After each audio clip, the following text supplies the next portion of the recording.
साथियों, अगर आप बीपीएससी तैयारी 4 की तैयारी कर रहे हैं तो यह वीडियो आपके लिए बहुत महत्वपूर्ण होने वाला है। इस वीडियो में घटना चक्र पूर्वावलोकन के कुछ महत्वपूर्ण क्वेश्चंस को कवर करेंगे। तो चलिए शुरू करते हैं। पहला प्रश्न है, the area of India is 2.4% of total area of the world but इस क्वेश्चन में कहा गया है कि दुनिया के कुल क्षेत्रफल का, पूरे विश्व के कुल क्षेत्रफल का 2.4% भारत का क्षेत्रफल है, लेकिन जनसंख्या के हिसाब से कितना है? Option A B C D दिया हुआ है। तो 2011 की जनगणना के हिसाब से भारत का कुल जनसंख्या 17.5% है। इस केस में देखा जाए तो इसका बी और सी दोनों ही सही है। 17.5 है तो इसका सही उत्तर हमें सी लेना चाहिए। हालांकि घटना चक्र पूर्वावलोकन की पुस्तक में इसका एक्सप्लेनेशन भी दिया हुआ है, अच्छा एक्सप्लेनेशन दिया हुआ है, तो इसका सही उत्तर सी मान सकते हैं। अगर यह क्वेश्चन अब हाल फिलहाल में पूछा जाएगा तो इसका सही उत्तर सी समझेंगे हम। अगले क्वेश्चन पे चलते हैं। अगला क्वेश्चन है, the share of mountains in total land area of India is. इस क्वेश्चन में कह रहा है कि भारत के कुल क्षेत्रफल पर कितने प्रतिशत क्षेत्र में माउंटेन है? तो इसका सही उत्तर ऑप्शन ए हो जाएगा। 30% क्षेत्र में माउंटेन है। भारत के कुल क्षेत्रफल के 30% क्षेत्र में माउंटेन है। यह क्वेश्चन हाल फिलहाल में पूछा गया था बीपीएससी हेडमास्टर के एग्ज़ाम में। 7 दिसंबर 2023 को पूछा गया था। अगले क्वेश्चन पे चलते हैं। अगला क्वेश्चन ये बहुत महत्वपूर्ण क्वेश्चन है दोस्तों। India's territorial limit extends towards the sea up to how many nautical miles या किलोमीटर फ्रॉम द कोस्ट। इसका सही उत्तर 12 न्यूटिकल माइल हो जाएगा। भारत का क्षेत्रफल, भारत का जो क्षेत्रीय सीमा है वह समुद्री तट से 12 न्यूटिकल माइल तक का क्षेत्र है।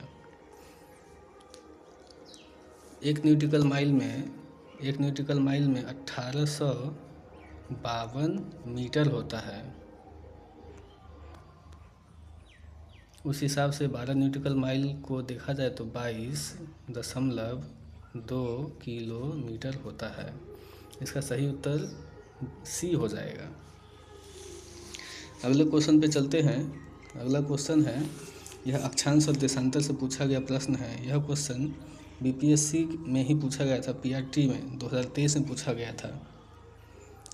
Which of the following falls under frigid point. Frigid point में से नीचे में एक ABCDE में से कौन सा ऑप्शन सही है? फ्रिजिड पॉइंट क्या होता है?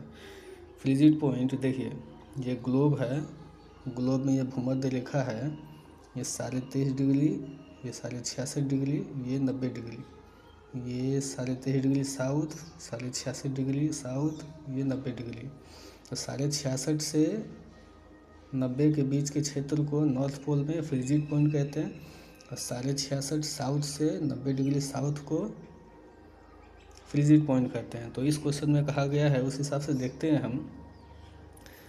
ऑप्शन ए में कहा गया है, area lying between 66.5 degree north latitude to and north pole. हाँ, तो ये बिल्कुल सही है। 66.5 डिग्री नॉर्थ से नॉर्थ पोल तक के एरिया को फ्रिजिड पॉइंट कहते हैं। ऑप्शन बी में कह रहा है, area lying between 23.5 degree and 66.5 degree latitudes in both hemisphere. 23.5 से 66.5 नहीं, ये नहीं होगा। ऑप्शन सी में कह रहा है, area lying between Antarctic circle and south pole. हाँ, तो अंटार्कटिक सर्कल और साउथ पोल को कहते हैं फ्रिजिड पॉइंट। इस क्वेश्चन में ए और सी दोनों ही सही है, तो इसका सही उत्तर डी हो जाएगा, more than one of the above. अगला क्वेश्चन पे आते हैं। अगला क्वेश्चन है, the expansion of India is between. Bharat का जो अक्षांशीय और देशांतरीय एक्सपेंशन है वो क्या है? इसमें बताया गया है, ऑप्शन ए भी गलत है, बी और सी तीनों ही गलत है। इसका नन ऑफ द एबव हो जाएगा, क्योंकि भारत का जो एक्सपेंशन है वह 8 डिग्री 4 मिनट नॉर्थ से लेकर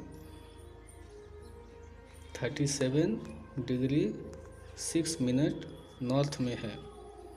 इस क्वेश्चन का ये सही उत्तर होगा। तो ऑप्शन ए बी सी में से कोई भी नहीं दिया हुआ है, तो इसका answer none of the above हो जाएगा। यह क्वेश्चन 1994 में पूछा गया था। तो दोस्तों आज के वीडियो में इतने ही क्वेश्चंस को करते हैं।